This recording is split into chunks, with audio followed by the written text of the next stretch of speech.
김건희 특검을 마지막으로 3대 특검이 모두 마무리되었습니다.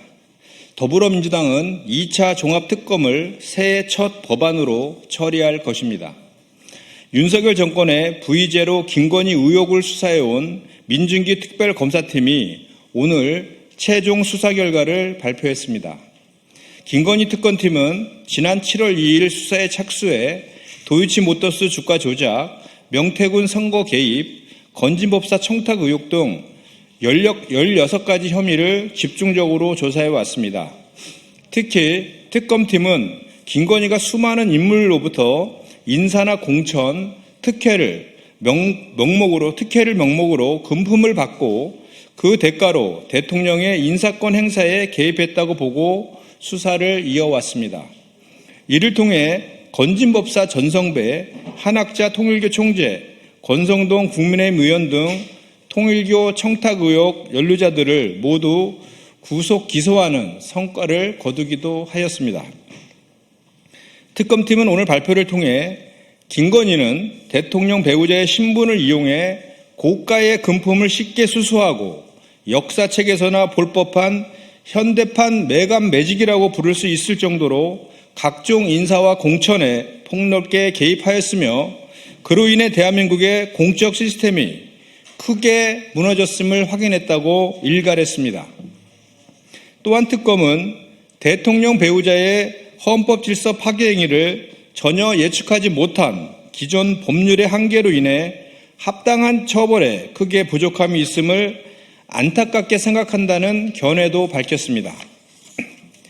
김건희의 뇌물과 매감매직으로 인해 모든 권력은 국민으로부터 나온다고 한 헌법 제1조가 모든 권력은 명품백으로부터 나온다는 말로 희화화되고 있다고 합니다. 이 말이 회자되는 자체만으로도 국가적 불행이 아닐 수 없습니다. 오늘 김건희 특검을 마지막으로 윤석열과 관련된 3대 특검 수사가 모두 마무리되었습니다. 더불어민주당은 3대 특검의 미진한 부분을 해소할 수 있는 2차 종합특검을 새해 첫 법안으로 처리할 예정입니다. 헌법을 유린하고 민주주의를 무너뜨리고 민생을 파괴한 불법 내란과 V제로 김건희의 비리를 티끌 하나 남김없이 찾아내 반드시 죄를 묻겠습니다. 다시 열린 청와대 시대 국민과 함께 환영합니다. 이재명 대통령이 청와대로 집무실을 옮겨 공식 업무를 시작했습니다. 국가 수반을 상징하는 봉황기도 지난 0시를 기해 용산 대통령실에서 내려지고 청와대에서 휘날리고 있습니다. 2022년 5월 윤석열 정부가 대통령실을 용산으로 옮긴 지 약 3년 7개월 만입니다. 이번 청와대로의 복귀는 불통과 무능에 이어 내란으로까지 이어진 용산 시대와의 단절을 선언하는 것이자 소통과 유능한 정부로의 복귀를 국민께 공식적으로 알리는 것입니다. 청와대에서의 2026년은 굴곡진 2025년을 넘어 대한민국의 회복과 정상화에 더욱 박차를 가하는 한 해가 될 것입니다. 대통령 또한 비서실장, 안보실장, 정책실장 등 3실장과 같이 여민 간에 함께하며 딱 1분 거리에서 수시로 소통해 나갈 예정입니다.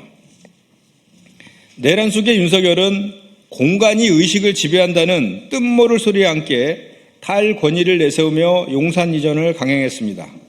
그러나 소통과 권위는 건물의 장소와 크기가 아니라 국민을 대하는 태도와 진정성에서 나올 것입니다. 이재명 정부는 문턱을 없애고 국민 속으로 들어가는 열린 청와대 시대에서 더 유능하고 일 잘하는 정부가 될 것입니다. 다시 열린 청와대 시대 국민과 함께 환영합니다. 인사에서마저도 갈라치기를 벗어나지 못한다면 국민 통합은 더욱 어려운 일이 될 것은 자명합니다. 이재명 대통령이 기획예산처 장관 후보자로 이해운 전 의원을 지명했습니다. 이해운 후보자는 서울대 경제학과와 미국 UCLA 경제학 박사를 거쳐 한국개발연구원 연구위원을 지낸 정통 경제학자 출신입니다. 삼선 국회의원을 지내며 8년 동안 기획재정위원회에서 활동한 풍부한 의정 경험까지 갖춰 초대 기획예산처 장관의 적임자로 평가되고 있습니다.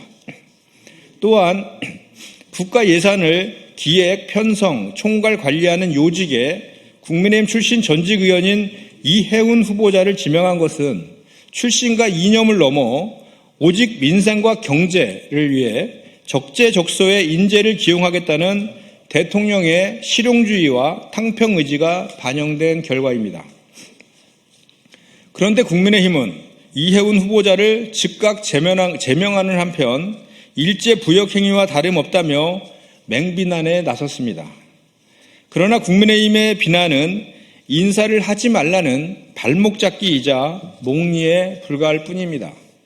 민주당 출신 인사는 측근 인사라고 비판하고 국힘 출신 탕평 인사는 배신자로 몰아붙이며 쌍심지를 켜며 반대하고 나선다면 그 누구를 기용할 수 있겠습니까? 이해운 후보자가 장관직 지명을 수용한 배경은 무엇인지, 장관으로서의 역량을 제대로 갖추고 있는지 등은 청문회를 통해 철저히 검증하면 될 일입니다. 더불어민주당도 청문회 준비에 만전을 기할 예정입니다. 대한민국을 살리는 것에는 여도 야도, 진보도 보수도 따로 없습니다. 민생 살리는 정책에도 파란 정책, 빨간 정책이 따로 없습니다. 인사가 만사라고 합니다. 인사에서마저도 갈라치기를 벗어나지 못한다면 국민 통합은 더욱 어려운 일이 될 것은 자명합니다. 여야 모두 청문 준비에 함께 해 주시길 바랍니다. 마지막으로 하나 더 하겠습니다. 12구 여객기 참사 일주기 다시 한번 깊은 애도와 위로를 전합니다. 오늘은 12구 여객기 참사 일주기입니다. 먼저 다시 한번 179명 희생자분들의 명복을 빌며 지난 1년을 힘겹게 버텨오셨을 유가족 여러분께도 깊은 위로의 말씀을 전합니다. 그러나 1년이 지난 지금도 유가족 분들은 일상으로 되돌아가지 못하고 계십니다. 참사 원인도 제대로 규명되지 않고 있습니다. 정부와 국회는 참사 원인을 철저히 규명하고 책임자는 엄벌에 다시는 이와 같은 비극이 되풀이되지 않도록 하겠습니다. 또한 유가족 생계 지원과 심리치료, 돌봄 등 유가족 지원에도 최선을 다하겠습니다. 이로 인해 유가족 분들의 목소리를 최우선에 듣겠습니다.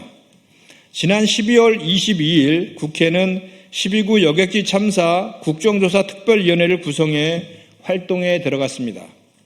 특위는 현장 조사와 유가족 간담회, 청문회 등을 열어 진상을 규명해 나갈 예정입니다. 더불어민주당은 유가족 분들과 함께 하겠습니다. 슬픔을 나누고 간절한 염원은 꼭 이뤄드릴 수 있도록 마지막까지 진심을 다하겠습니다. 국민이 안심하고 일상을 살아가는 안전한 나라를 만들겠습니다. 이상입니다.